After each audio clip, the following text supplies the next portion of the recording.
Hello everyone, and welcome back to STEINS'GATE. I'm G, and we just learned about gel bananas.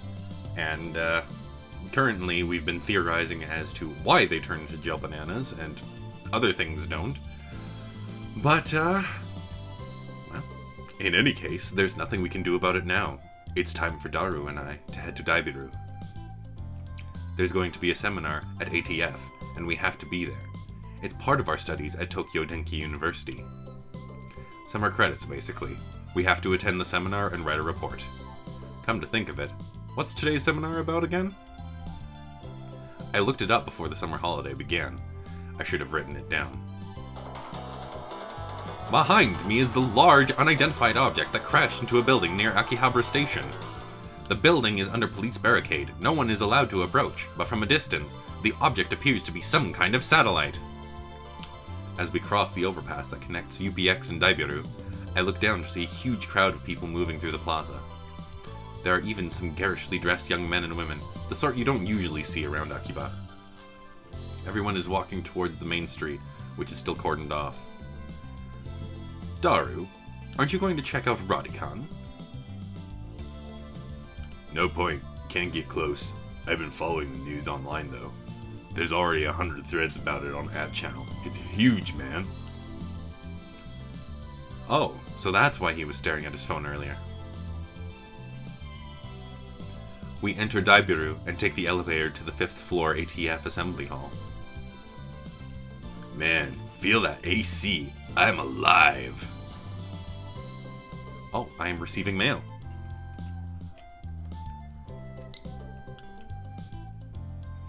You know, I'm really sad about dropping my UPA. It's worse than last year when I missed buying Fatty Ghetto Froggy. Can I select these? Ah!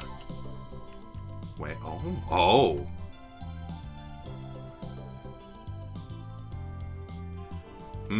Do I want to do that? Or do I want to... Huh. Okay, I see how this works. Let's respond about the UPA. I feel like the Ghetto Froggy is not that important. I feel your pain. That thing was worth a fortune. Our precious research funds. Or Zed. I don't know what that is.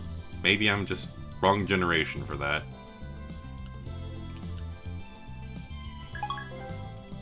Yay, I replied to an email. Cool.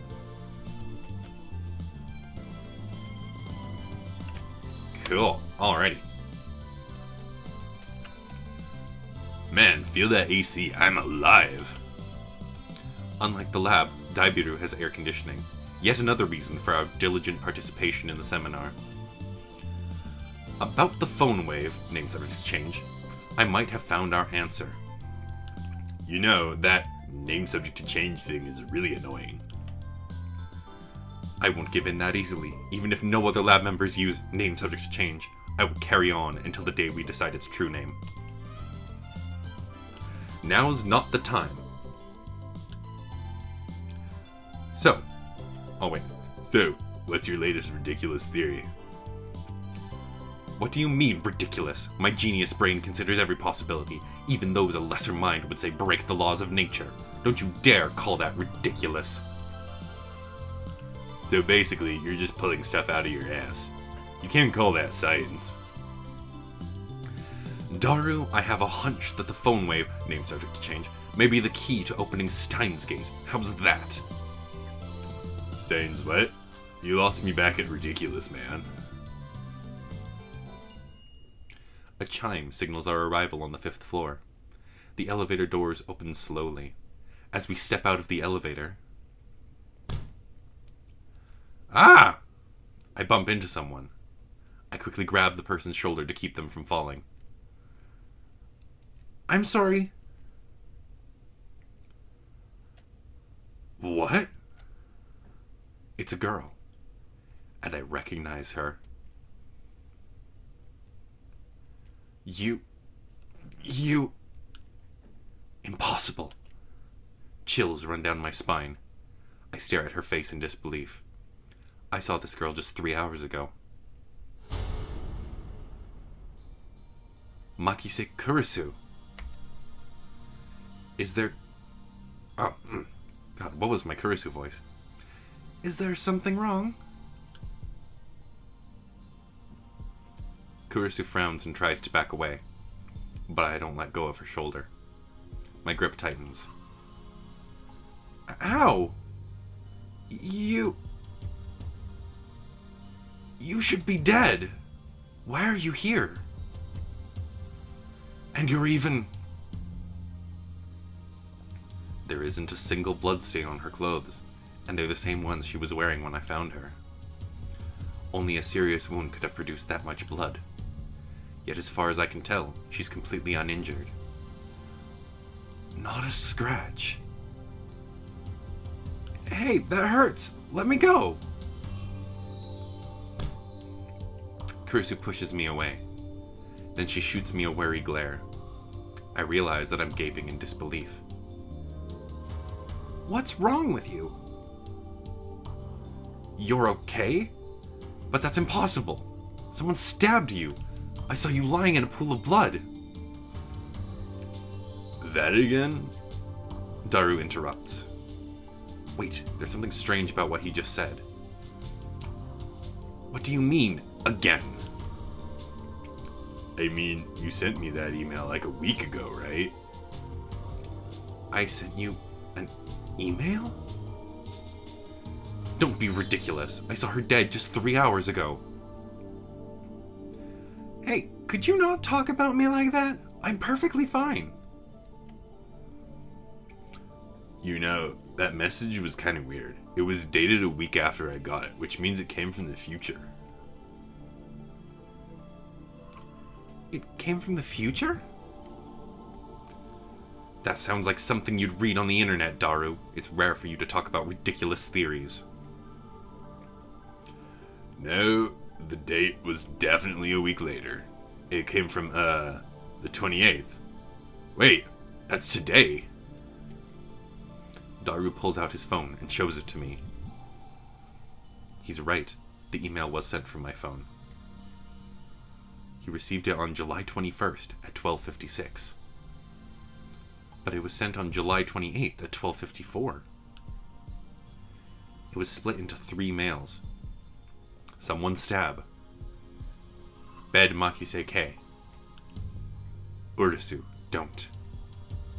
Why did I send such a short message in 3 parts? And it looks like the 3rd email got cut off.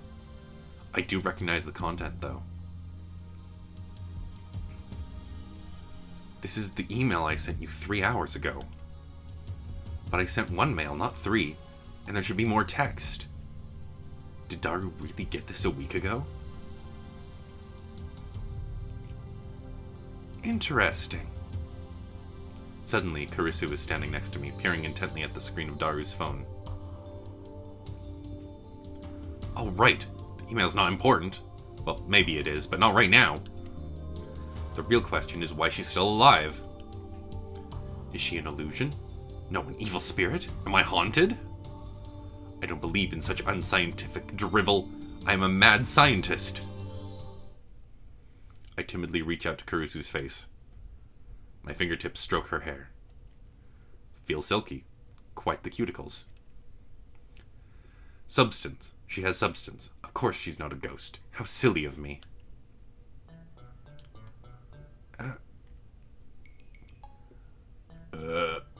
Ocarine, I don't think that's a good idea. I poke Kurisu's cheeks with my fingers. Such softness. Dead bodies don't feel like this. Not that I've ever touched one. Hey. Wait a minute. We already touched when I bumped into her coming out of the elevator. I even grabbed her shoulders before being pushed away. And I still doubted that she had substance? That's just proof of how confused I am. If she's alive, then what did I see back at Radican? What was that scream I heard? Were they hallucinations, just like that mass disappearance? That's right, she was stabbed. Maybe she's just hiding her wounds. This requires further investigation. I grab the hem of her blouse and slowly lift it. Are you trying to get yourself arrested? I just want to know the truth. I stare straight back at Kurisu as she trembles with anger and lift her blouse a little higher. What truth, you perv? You stupid? Wanna die? She pushes my hand away. Louise Chan's Oh, my bad. Wrong character. Louise Chen's famous line for the win. Daru shouts something silly, but I ignore him and press Kurisu. I know what I saw! No, wait, did you just see my underwear? Kurisu's face turns bright red. She firmly pulls her blouse down. No, you fool, not that! Earlier this afternoon, after Dr. Nakabachi's presentation, someone killed Makise Kurisu and left her in a pool of blood. I carefully explain everything that I saw. Wait, Dr. Nakabachi? What are you talking about, Ocarine? Dr. Nakabachi's presentation was cancelled. Cancelled? Yeah, because of the satellite crash. Something's wrong. Our stories aren't matching. It's the same thing that happened right after I saw the mass disappearance. Mayuri's story didn't match mine. I need to know. Am I caught in some sinister plot? Is this another organization conspiracy? Excuse me, My name is Hoween Kyoma. Really, man? You're hopeless. Okay, Hoween-san. I'd like to hear your story in more detail. Looks like she finally understands I'm not lying. Oh, I don't remember this part of the soundtrack. This is good. But I still don't understand why my memories don't match everyone else's. I doubt that I can give her a good explanation. Just then, an older man steps out of the assembly hall. Makise-san, it's almost time. Huh? Oh, right, thank you. Kurisu glances at me one more time, then sighs and heads toward the small conference room. We should go too. Go where? To hear the lecture, duh? Ah, that. Daru follows after Kurisu. Did she come to attend the lecture too? Strange. Why would the girl genius, Makise Kurisu, need to attend a lecture like this? Okay, my guess was a bit off.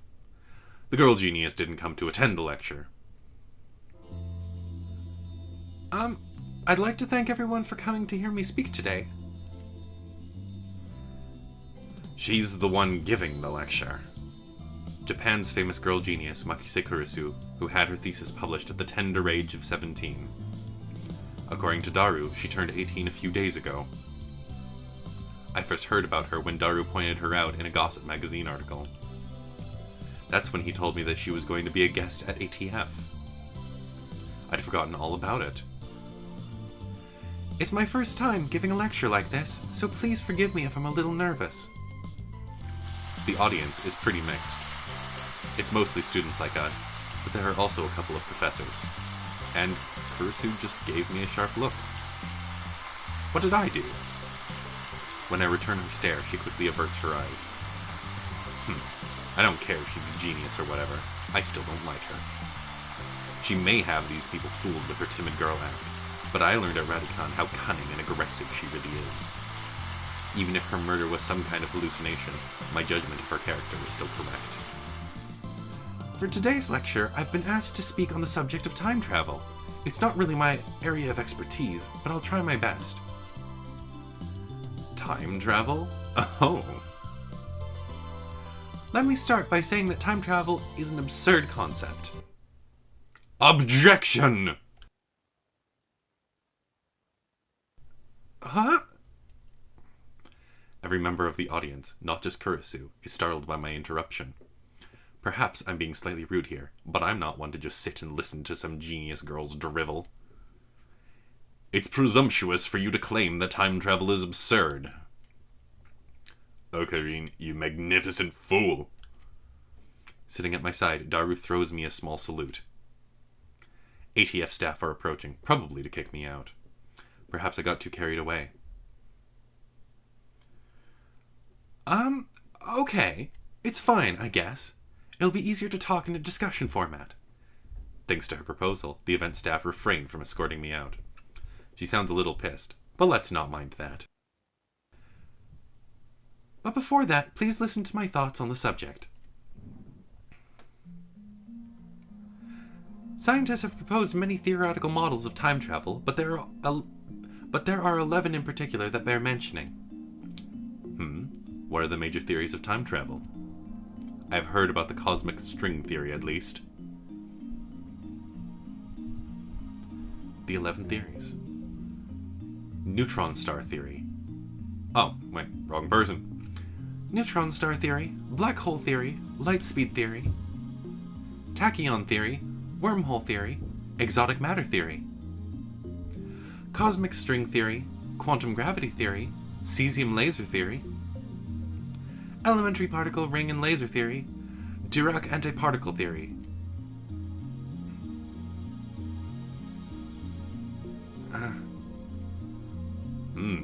Not bad. Perhaps Makise Kurusu is a worthy rival after all.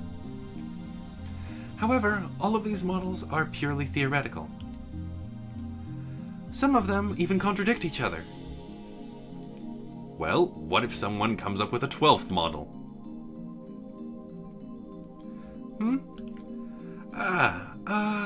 Right. Well,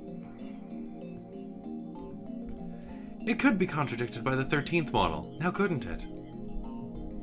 Damn, she twisted my question and used it against me. Touché, genius girl.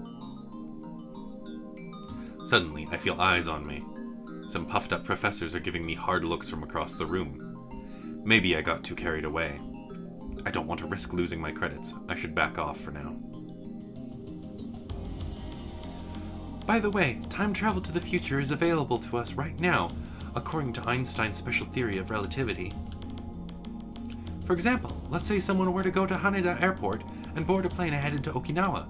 Upon arrival, that person would be about 100 millionth of a second farther into the future than I am. What does that mean? According to the special theory of relativity, time moves slower for objects as they approach the speed of light. For example, if you could run at near the speed of light, you could reach a point where time only moves half as fast for you. If you were to keep running at that speed for 24 hours, 48 hours would elapse in the rest of the world, meaning you would jump one day into the future. Understand, Halloween Kiyoma? Ugh! Why are you singling me out? I'm doing my best to hold back, but it looks like Makise Kurusu wants to pick a fight. I wish that she hadn't said that name in front of so many people. It's too great a risk to let others know my true name. But that's not really time travel, is it? Oh. Once again, wrong character.